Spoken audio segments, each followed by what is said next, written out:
स्वागत है दोस्तों एक बार फिर फार्मर्स लव एग्रीकल्चर चैनल पर। उम्मीद है सब कुछ ठीक होगा।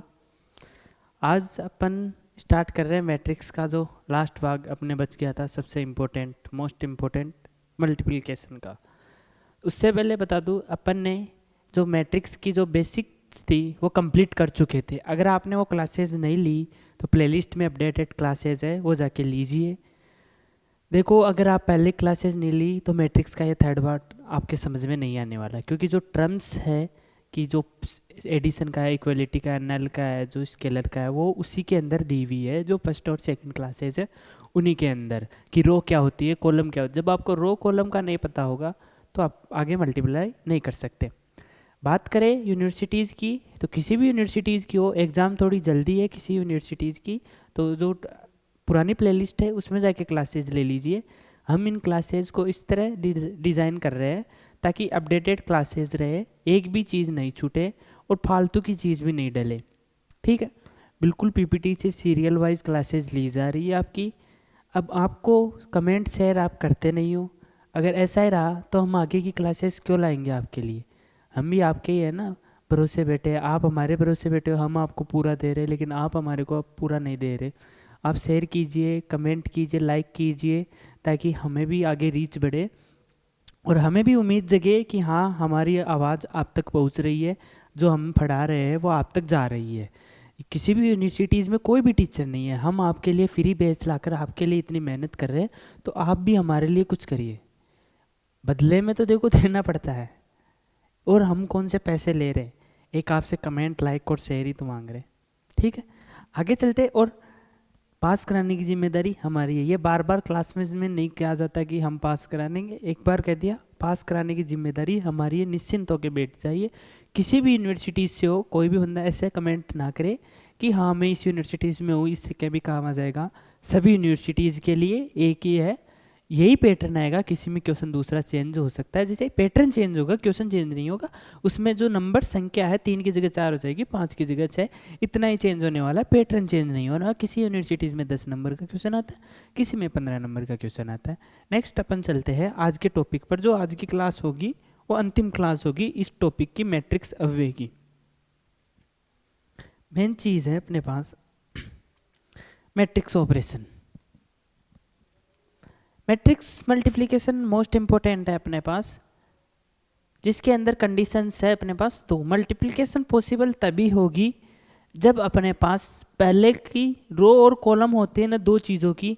तो पहले का तो जो कॉलम और दूसरे की रो, तभी जाके वो मल्टीप्लिकेशन होगी। सबसे इंपॉर्टेंट चीज़ है, स्टूडेंट्स क्या करते हैं, जो इसकी जो मेन चीज़ है ये वाली लाइन, इस चीज़ को पढ़ते नहीं वो हमेशा कंफ्यूज होते रहते हैं। जैसे ऑर्डर ऑफ रिजल्ट है और मेन, फिर एक नंबर का क्वेश्चन आता है, कई बार ऑर्डर ऑफ रिजल्ट भी देना होता है। जैसे first row A equal to है m इंटू एन और b इक्वल टू आएगा n इंटू वाई। तो ध्यान रखना, ये n और ये n इक्वल है तभी ये पॉसिबल है a इंटू बी में। इसको अपन b इंटू ए नहीं लिख सकते, इस चीज़ का ध्यान रखना। हमेशा ये इंटू भी नहीं आता, अगर डिटरमिनेंट में जाएंगे तो क्रॉस चिन्ह अलग चीज़ का आता है, इसलिए इसको बी ए या फिर ए बी लिखा जाता है। ठीक है, अब इसका जो फाइनल मल्टीप्लाई होगा, जो ए बी बराबर में क्या आएगा, ए बी बराबर में आएगा ये जो m है और ये y है, m इंटू वाई। इसका ऑर्डर क्या आएगा, ए बी बराबर में m इंटू वाई। देखो ये m इंटू एन है पहले का, दूसरे का n इंटू पी है, n सेम है इसलिए ये मल्टीप्लाई हो रहा है। तो बाकी बच्चा कौन, m इंटू पी, ये इसका ऑर्डर है। अगर जैसे 2/3 है और ये 2/3 है, तो ये पॉसिबल ही नहीं है इन दोनों का मल्टीपल। ये मतलब ये b है, ये a है, तो ए बी कभी भी पॉसिबल नहीं हो सकता। ठीक है, ए बी। ठीक है, नेक्स्ट आपको बताता हूं मैं। अब इसी के अंदर अगर कहीं अपन को ये दे दिया 3 इंटू 4 और 4 इंटू 3, तो ये मैट्रिक्स, ये ए है, ये बी है, तो ये वाली इससे मल्टीपल हो जाएगी 100%, क्योंकि इसका कॉलम और दूसरे की रो सेम है, और इसका जो फाइनल ऑर्डर आएगा वो 3 गुणा 3 में आएगा। ठीक है। नेक्स्ट है ए दे दिया अपने पास 3 गुणा 4 और बी दे दिया 4 गुणा 3 गुणा 5। तो ये पॉसिबल ही नहीं है कि ये दोनों मल्टीप्लाई हो जाए, ये कभी भी ये ए बी है ना मल्टीप्लाई हो जाए, क्योंकि ए बी मल्टीप्लाई के लिए रो कॉलम है ये दोनों सेम होनी चाहिए, ये दोनों इक्वल नहीं है, अलग अलग है। लेकिन अगर इसको अपन बी इंटू ए करें बी ए, तो बी ए में क्या हो जाएगा, पहले बी लिखेंगे 3 गुणा 3 और इसका ऑर्डर क्या है 3 गुणा 4। अब इसमें देखो ये कॉलम ये रो तो दोनों इक्वल हो गए, बी ए आ गया आंसर। इसी को बोलते हैं ऑर्डर ऑफ रिजल्ट, जो मैट्रिक्स का है, column of first matrix, row of second matrix. समझ में आ गया होगा उम्मीद है आप सब लोगों को। Column of first matrix same होगी जब अगली रो के सेकंड मैट्रिक्स के, तभी मल्टीप्लिकेशन पॉसिबल है। अब वो मल्टीप्लाई कैसे करेंगे वो चीज़ मैं आपको आगे बताने वाला हूँ, ठीक है।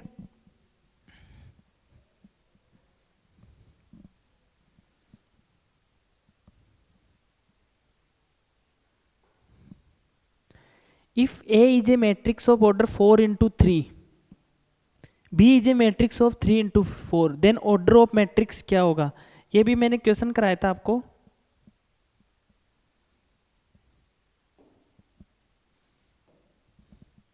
अगर A में B यदि A तथा B दो अव्यय है तो जिनकी कोटि क्रमशः 4 गुणा 3 और 3 गुणा 4 है, तो A गुणा B की कोटि क्या होगी, तो वो कोटि होगी जब A की 4 गुणा 3 है और B की कितनी है 3 गुणा 4 की, तो ए बी की पूछी है।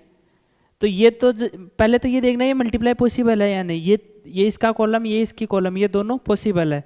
अब इसकी कोटि क्या होती है, ये पहले और फिर ये दो बच्चे हैं ना, वो दो इनकी कोटि होगी 4 गुणा 4। इसका उत्तर क्या आ गया 4 गुणा 4। उम्मीद है सबको समझ में आ गया होगा। देखो 4 गुणा 3 और 3 गुणा 4, ये दोनों ये कॉलम ये रो दोनों सेम है, बच्चा कौन सा ये वाला और ये, इसका मतलब ये ऑर्डर है। अभी बताया था ना m इंटू एन और n इंटू पी, तो ऑर्डर क्या आता है लास्ट में जब मल्टीप्लाई करते हैं तो m इंटू पी।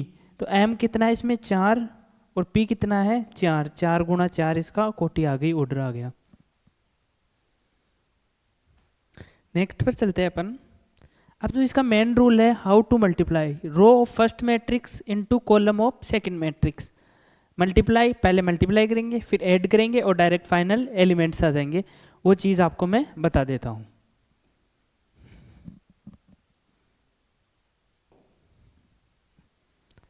जैसे अपने पास ये दे दिया, अपन 2x2 से ही देखेंगे पहले। ये A है, ये B है, ये C है, ये D है, ठीक है। इधर दे दिया अपने पास M N O और P, ठीक है।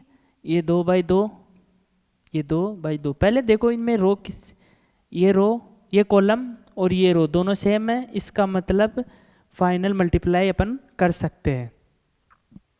नेक्स्ट आता है अब इसको मल्टीप्लाई कैसे करेंगे। देखो ये पहला है ये C B और ये D, जो अब सेकंड नंबर वाला अपने पास रह गया। अब देखा था अपन ने रो ऑफ फर्स्ट मैट्रिक्स, पहले मैट्रिक्स की रो कौन सी है ये A B, column of second matrix, column कौन सा है पहला कॉलम ये वाला, ये जो M और है O है ये सेम एज इट इज, इसको उठाना है ऐसे उठाया और इसके ऊपर लाके रख दिया, ऊपर लाके रखोगे यहाँ पर M और O, मतलब सेम था ऊपर लाके रख दिया, तो फाइनल में क्या आ गया, इधर देखो ये M गुणा में इन दोनों को गुणा करना है और फिर प्लस कर देना है, M गुणा के अंदर A।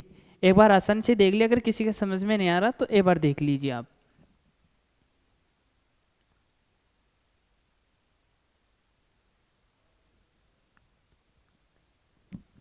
आ रहा है क्या, एक